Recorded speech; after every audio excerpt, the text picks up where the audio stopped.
Bab ke-58, Tristan dan Rizka. Aku geleng-geleng kepala mendengar ucapan Pak Bagas. Bisa-bisanya dia berbicara seperti itu. Kamu lagi bercanda ya? Tanya Rizka. Enggak, Chris. Aku serius. Aku baru tahu kalau istriku hamil, padahal aku tidak pernah menyentuhnya. Entah anak siapa yang sedang dikandungnya. Pak Bagas masih terus berusaha menjelaskan tentang keadaannya. Sika, mungkin kamu lupa kali sudah menanam benih. Lupa? Aku tidak mungkin lupa. Kalau aku menyentuhnya harusnya aku ingat. Tapi ini enggak sama sekali. Maaf Pak Bagas. Tidak seharusnya Pak Bagas berkata seperti itu. Rizka sebentar lagi menikah. Jangan mengganggunya lagi. Timpa aku. Tapi kan Rizka belum menikah. Fah, baru rencana. Bisa digagalkan kan? Aku tidak akan pernah menggagalkan pernikahanku. Apalagi hanya karena laki-laki sepertimu. Kamu ingat? Bagaimana dulu kamu memutuskanku? Ya, aku ingat. Dan aku sangat menyesalinya. Kamu cantik, Riz. Bahkan jauh lebih cantik dari istriku. Ucap Pak Bagas. Apa maksudmu dia lebih cantik dariku? Teriak istri Pak Bagas dari belakang Pak Bagas. Duh, bakalan ada perang dunia kayaknya ini. Batinku. Aku mengeluarkan ponsel dari dalam tasku, mencoba mengirim pesan pada Tristan. Ada masalah. Cepat susul kami San. Semoga pesanku cepat dibaca oleh Tristan. Riz, mending kita menjauhi mereka. Bisikku pada Rizka. Rizka mengangguk. Aku dan Rizka kemudian melangkah. Mau kemana kalian? Urusan kita belum selesai. Hardik istri Pak Bagas. Urusanmu mungkin bukan urusan kita. Sahut Rizka. Tentu saja urusanmu juga. Kamu sudah berani menggoda suamiku. Cantik-cantik tapi berani menggoda suami orang. Tuduh istri Pak Bagas. Jadi, kamu mengakui kalau aku cantik? Terima kasih. Ucap Rizka. Dan soal menggoda suamimu, coba kamu tanya dulu sama dia. Rizka mengarahkan telunjuknya pada Pak Bagas. Seharusnya memang Pak Bagas memberikan penjelasan pada istrinya agar dia tidak salah paham. Tidak perlu. Aku yakin kamu yang sudah menggodanya. Dia itu cinta mati sama aku. Wah, ini perempuan memang songong. Belum tahu dia kalau Pak Bagas bakal menceraikan dia dan meminta Rizka untuk kembali padanya. Pak Bagas, coba Anda jelaskan kepada istri Anda soal yang tadi. Aku mencoba meminta Pak Bagas agar menjelaskannya pada istrinya agar dia tidak lagi menuduh Rizka yang telah menggodanya. Pak Bagas mulai menatap istrinya. Jika biasanya seseorang yang baru saja menikah akan menatap pasangannya dengan bahagia, maka lain dengan Pak Bagas. Dia menatap istrinya dengan tajam seolah-olah istrinya adalah seorang tersangka. Kenapa menatapku seperti itu? Nah, kan dia sadar kalau Pak Bagas menatapnya dengan tatapan yang tidak biasa. Rizka tidak menggodaku. Aku akan kembali kepadanya. Ucap Pak Bagas. Plak. Satu tamparan mendarat keras di pipi Pak Bagas. Istri Pak Bagas menatap nyalang pada Pak Bagas. Lihat baju yang kamu pakai. Lihat gedung ini. Resepsi saja belum selesai, tapi kamu sudah bilang akan kembali pada mantanmu. Lalu, aku ini siapamu? Hah? Teriak istri Pak Bagas. Hari ini kamu istriku. Tapi sampai anak itu lahir, aku akan menceraikanmu. Jawab Pak Bagas. Keterlaluan kamu. Kalian selesaikan masalah kalian sendiri. Kami permisi. Ucapku seraya menarik tangan Rizka. Tunggu. Kalian tidak boleh kemana-mana. Ini pasti ulah kalian sampai suamiku mau menceraikanku. Apa yang sudah kalian katakan sama suamiku? Kita sama sekali gak ada hubungannya dengan ini semua. Coba tanya sama suamimu sendiri. Sahutku. Enak saja menuduh aku dan Rizka yang bukan-bukan. Dia tidak ada hubungannya dengan ini. Ini semua murni keinginanku. Aku tidak mencintaimu, Rara. Ucap Pak Bagas. Oh, jadi istri Pak Bagas namanya Rara. Kenapa aku baru tahu ya? Salahku tidak membaca undangan dengan benar. Tidak mencintaiku kamu bilang. Kalau kamu tidak mencintaiku, kenapa kamu menikahiku? Lara mulai terisak. Dia pastinya sangat sedih dengan ucapan dari Pak Bagas. Maafkan aku, Ra. Tapi aku menikahimu karena terpaksa. Sahut Pak Bagas. Terpaksa? Apa karena aku hamil jadi kamu terpaksa menikahiku? Lanjut Rara. Iya, ragu. Apa aku ayah dari bayi yang kamu kandung atau bukan? Pertengkaran antara Pak Bagas dan istrinya layaknya sebuah film yang diputar di depan kami. Mereka saling melontarkan kata-kata yang menurut mereka paling benar. Tristan kok lama banget datangnya? Padahal tadi sudah aku kirim pesan. Ucapku pada Rizka. Ponselnya di sini. Jawab Rizka. Rizka mengangkat tas tangan yang dipakainya. Hubungi suamimu. Fah, usul Rizka. Ponselnya di sini. Sahutku. Gantian sekarang aku mengangkat tas yang aku pakai. Aku dan Rizka sama-sama tergelak. Bisa-bisanya di saat seperti ini, justru ponsel Tristan dan suamiku tidak ada satupun yang berada di tangan mereka. Sudah puas kalian tertawanya? Puas menertawakanku? Aku dan Rizka sama-sama langsung menghentikan tawa kami. Lara ternyata sudah salah paham lagi. Bawaan bayi mungkin jadi sensitif. Atau mungkin memang sifatnya yang temperamental. Jadi orang kok sukanya nuduh. Maaf ya, kita tidak sedang menertawakan kalian. Udah deh, biarkan kami pergi. Kalian selesaikan masalah kalian sendiri. Kuulangi permintaan untuk kami pergi kepada Rara. Seandainya di ujung lorong ini bukan tembok, tentu saja aku dan Rizka sudah kabur dari pertengkaran pengantin baru ini. Riz, aku sudah bilang kan sama Rara kalau aku akan menceraikannya. Sekarang kamu mau kan kembali lagi padaku? Pinta Pak Bagas. Kamu jahat.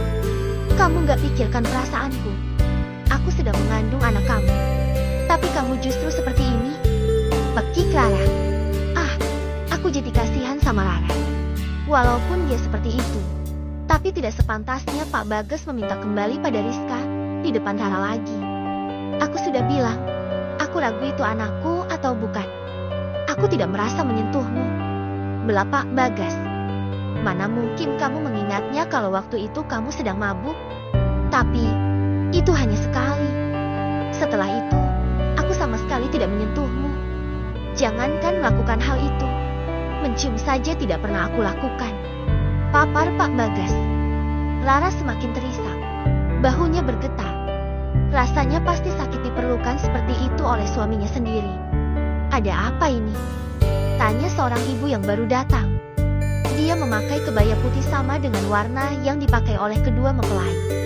Tante, ucap Rizka. Rizka kemudian mengulurkan tangannya, mencium punggung tangan wanita itu. Kamu, Rizka? Iya, Tante, jawab Rizka. Tante sampai pangling, kamu cantik banget, ucap wanita itu. Lah, ini lagi. Kenapa malah jadi wanita itu ikut memuji Rizka? Bisa tambah deres nangisnya si Rara. Rara kenapa nangis? Tanya wanita itu pada Rara. Dia membelai rambut Rara kemudian memeluknya. Bagas mah, dia bilang setelah anak ini lahir dia mau menceraikanku. Bahkan dia terang-terangan meminta Rizka untuk kembali padanya. Jelas Rara dengan linangan air mata. Jelaskan pada mama. Gas. Hardik wanita itu. Ya, Bagas cuma mengutarakan perasaan Bagas. Bagas itu gak cinta sama Rara. Ma, Bagas tidak yakin kalau anak itu anak Bagas. Dan, Bagas juga pengen kembali sama Rizka. Mama lihat kan kalau Rizka sekarang lebih cantik? Maaf Tante, Rizka sudah dari tadi menolak permintaan Bagas, tapi dia tetap menahan kita di sini. Rizka sudah punya calon suami. 1 bulan lagi, kita akan menikah. Terang Rizka. Tante tahu kamu anak yang baik. Maafin Bagas ya, Riz. Andai dulu kalian tidak berpisah, Tante pasti akan sangat senang. Kalian pergilah, biar urusan Bagas jadi urusan Tante, ucap wanita itu. Jangan lupa undang Tante, kalau nanti kamu nikah ya, pinta wanita itu. Tapi Ma, Bagas pengen balikan sama Rizka. Bagas cinta sama Rizka. Diam kamu, bentak wanita itu. Seketika Pak Bagas langsung terdiam setelah mendapat bentakan dari wanita itu. Kami permisi dulu, Tante. Pamit Rizka. Rizka menarik tanganku dan membawaku melangkah menjauhi mereka. Haf, lega rasanya bisa keluar dari pertengkaran Pak Bagas dan istrinya. Semoga mereka bisa mendapatkan jalan keluar dari masalah mereka. Kenapa lama banget ke toiletnya? Protes Tristan saat kami datang. Jelasinnya nanti aja. Mending sekarang kita pulang. Ajakku. Daripada nanti ketemu sama Pak Bagas atau istrinya lagi, mending menghindar. Hari ini, Rizka memintaku untuk menemaninya fitting baju pengantin. Sebenarnya sudah ada Tristan yang menemani, tapi Rizka memintaku untuk ikut serta. Dinda pergi aja, nanti biar anak-anak sama Kanda di rumah, ucap suamiku. Iya, nanti juga nggak lama kok perginya. Kalau sudah selesai aku langsung pulang. Lama juga nggak apa-apa. Bantu Tristan dan Rizka persiapkan semuanya. Oke. Dinda pergi dulu ya. Kanda jangan lupa makan siang. Aku sudah masak sayur sop kesukaan Kanda. Aku kemudian menyambarkan selempang dan keluar dari kamar. Kuhidupkan mobil sport milikku. Kuputar lagu favorit sebagai teman nanti di jalan. Mobil mulai melaju melewati jalan raya, membelah padatnya lalu lintas siang ini. 20 menit perjalanan akhirnya aku sampai di butik khusus untuk pakaian pengantin. Aku parkirkan mobilku di sebelah mobil Rizka. Aku langsung masuk ke dalam bangunan yang depannya penuh dengan kaca. Dari balik kaca bisa terlihat manekin dengan berbagai macam gaun dan jas yang dipasangkannya. Udah fitting, Riz? Tanya aku langsung pada Rizka. Belumlah, kan nungguin kamu, sahut Rizka. Tristan kan ada. Kamu bisa minta tolong sama dia buat minta pendapat. Enggak kah? Kalau tanya sama dia jawabannya bagus semua, sahut Rizka. Sekarang, Tristan mana? Lagi fitting jas di dalam sama desainernya, jawab Rizka. Rizka kemudian memperlihatkan gaun pengantin yang akan dipakainya di acara resepsi. Sedangkan untuk acara akad nikah, Rizka akan mengenakan kebaya. Bagus enggak, Fah? Tanya Rizka. Bagus. Sekarang kamu coba dulu, usulku. Rizka kemudian menuju ke kamar ganti dibantu oleh karyawan yang bekerja di butik ini. Gimana, Riz? Kata Tristan yang baru keluar dari kamar ganti. Fah, maaf aku kira Rizka. Lanjut Tristan. Rizka lagi fitting gaun pengantin di dalam. Dari tadi dia disuruh fitting gak mau, alasannya nungguin kamu. Fah, ujar Tristan. Tak lama berselang Rizka keluar dari kamar ganti. Gaun pengantin berwarna gold berbahan satin dengan aksen renda di bahu sangat terlihat indah. Apalagi untuk postur tubuh Rizka yang langsing. Gimana? Tanya Rizka. Sempurna, sahutku. Betul kan, Tristan? Iya, cantik banget, jawab Tristan gugup. Belum pakai makeup aja kamu udah dibilang cantik. Apalagi nanti kalau kamu udah makeup, Riz. Ledehku pada Rizka. Pipi Rizka bersemu kemerahan. Dia tersipu malu. Ah, aku jadi suka. Aps, maksudnya aku jadi malu. Pulang Rizka. Lepas aja ya gaunnya. Risih. Pintar Rizka. Tunggu dulu. Sergah laki-laki yang mendampingi Tristan. Laki-laki itu mendekati Rizka, memeriksa bagian pinggang dari gaun yang Rizka kenakan. Sepertinya bagian pinggang sedikit terlalu ketat. Apa perlu saya robah jahitannya lagi? Apa itu artinya aku semakin gendut? Tanya Rizka. Sepertinya aku harus diet. Jangan. Nggak usah diet. Pasti tukang jahitnya yang salah, sahut Tristan. Jangan cari penyakit dengan diet segala. Kalau bisa merubah ukuran gaunnya, kenapa harus mengecilkan ukuran pinggang? Tapi kan aku mau tampil sempurna di pernikahan kita, jawab Rizka. Kamu sempurna di mataku, jawab Tristan cepat. Akhirnya dengan penuh pertimbangan gaun itu tetap dengan ukuran seperti semula. Tidak dirubah bentuk maupun ukurannya. Pukul 12 siang akhirnya acara fitting baju Rizka selesai. Rizka dan Tristan kembali ke kantor. Sedangkan aku kembali ke rumah. Besok adalah hari bahagia Rizka. Akad nikah akan dilaksanakan di kediaman Rizka. Rizka yang memintanya. Malam ini, Ibu dan Sena menginap di rumahku. Fah, kamu belum cerita siapa Ilham dan Melati loh, ucap Ibu. Mereka yang sudah menemukan anak-anak waktu hilang. Bu, jawabku. Hilang? Maksud kamu Alvina dan Aster hilang? Kapan? Di mana? Kok Ibu baru dengar? Cecar Ibu. Saat di rumah kebun teh. Maaf Bu, Seva gak pengen Ibu kepikiran. Yang penting kan sekarang anak-anak sudah kembali. Terus, orang tua Tristan gimana? Rizka sama Tristan sudah meminta restu sama mereka. Sebenarnya, Tristan itu bukan anak kandung mereka. Dia anak angkat sama Jelasku. Suamiku yang menceritakan semuanya padaku. Tapi walaupun Tristan dan orang tuanya bukan anak kandung dan cucu kandung, suamiku tak pernah mempersoalkan tentang hal itu. Terus tanggapan orang tua Rizka bagaimana? Mereka tidak mempermasalahkan. Yang terpenting Tristan baik sama Rizka, begitu katanya. Baguslah. Semoga Rizka bahagia sama Tristan. Enggak nyangka, bocah tengil itu akan menikah. Malam itu, aku habiskan dengan mengobrol bersama ibu. Banyak hal yang aku bicarakan pada ibu. Rasanya aku kembali menjadi anak gadis kecil ibu. Pagi menjelang, sebelum subuh seluruh penghuni rumah sudah sibuk dengan pekerjaannya masing-masing.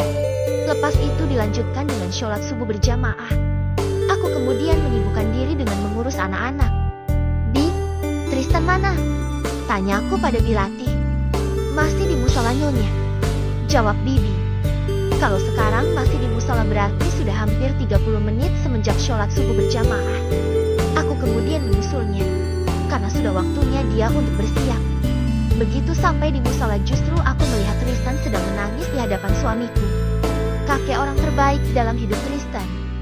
Tristan yang tidak ada hubungan darah dengan kakek, tapi justru memperlakukan Tristan dengan baik. Sudahlah, tidak usah mengingat itu. Siapapun kamu, dari manapun asalmu, kamu adalah cucu dari Bambang Hendromoyo tanpa darah yang sama sekalipun. Ucap suamiku. Apa sudah selesai adegan sedihnya? Aku bertanya sekaligus gurauan untuk mereka. Siapa yang sedih? Ini air mata bahagia, Fa. Air mata kegembiraan.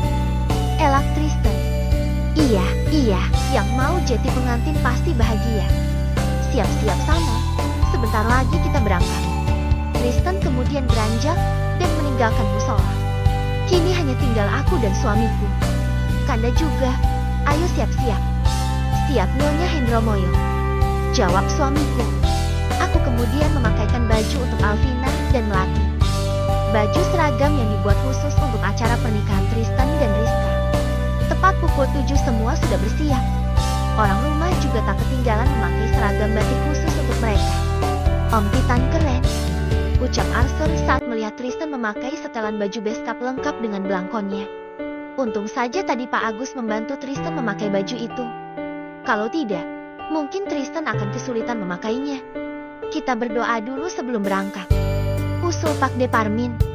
Kami semua lantas membentuk lingkaran dengan Pak De Parmin berada di titik tengah, kemudian mulai membaca doa agar selamat dalam perjalanan serta dilancarkan acara akad nikah Tristan.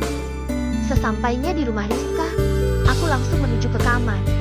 Rizka sudah selesai di make up. Dia sedang duduk di tepian ranjang. Halo calon pengantin, sapaku pada Rizka. Kenapa sih baru datang? Kenapa enggak dari semalam kamu temenin aku? Cecar Rizka. Kamu cantik banget, Riz. Pujiku pada sahabatku. Tangannya yang berhias henna, baju kebaya putih yang pas di tubuhnya hingga siger yang menghiasi di kepalanya membuat Rizka memang cocok menjadi ratu sehari. Aku tanya apa? Kamu jawabnya apa? Rizka mendengkus kesal padaku. Pengantin dilarang ngambek. Benarkan Mas Fahri? Mas Fahri yang sedang menata alat riasnya seketika menoleh ke arahku. Benar, nanti auranya jadi jelek, sahut Mas Fahri. Ngomong-ngomong, aku mau ucapin terima kasih loh, udah dipercaya rias kamu. Apalagi besok resepsi di Maldives aku juga ikut, sepaket sama keluarga lagi. Imbu Mas Fahri. Ya, aku yang meminta Mas Fahri untuk kembali merias Rizka baik untuk acara lamaran, akad nikah, maupun resepsi nanti. Sebagai bonus untuk hasil make up yang luar biasa hasilnya, aku berikan tiket ke Maldives sepaket untuk keluarga Mas Fahri. Sama-sama, Mas, sahutku. Kamu gak mau ikut dirias? Tanya Mas Fahri. Enggak kah? Aku kan udah nikah. Tolakku. Udah, sini duduk. Mas Fahri menarik tanganku memaksaku untuk dirias. Tapi jangan terlalu menor ya riasnya, pintaku pada Mas Fahri. Kayak enggak kenal aku aja. Aku tahulah seperti apa kemauan kamu, jawab Mas Fahri. Untung saja akad nikah masih 1 jam lagi, jadi masih ada waktu untuk merias wajahku. Mas Fahri mulai menyapukan peralatan make upnya pada wajahku. Aku hanya pasrah dengan apa yang Mas Fahri lakukan. Nah, selesai, ucap Mas Fahri. Mas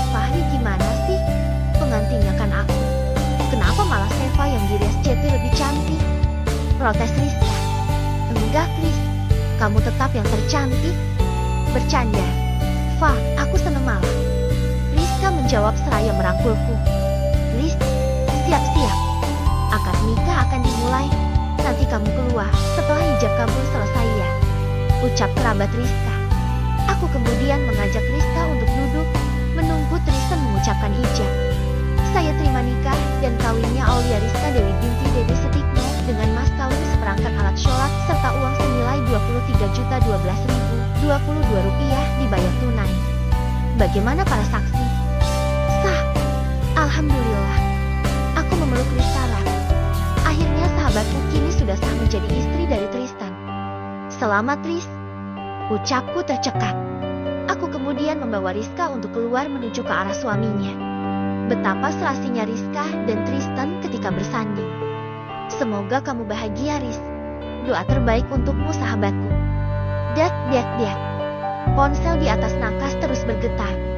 Aku yang sudah terlelap tidur rasanya sangat enggan untuk menerima panggilan itu. Dat.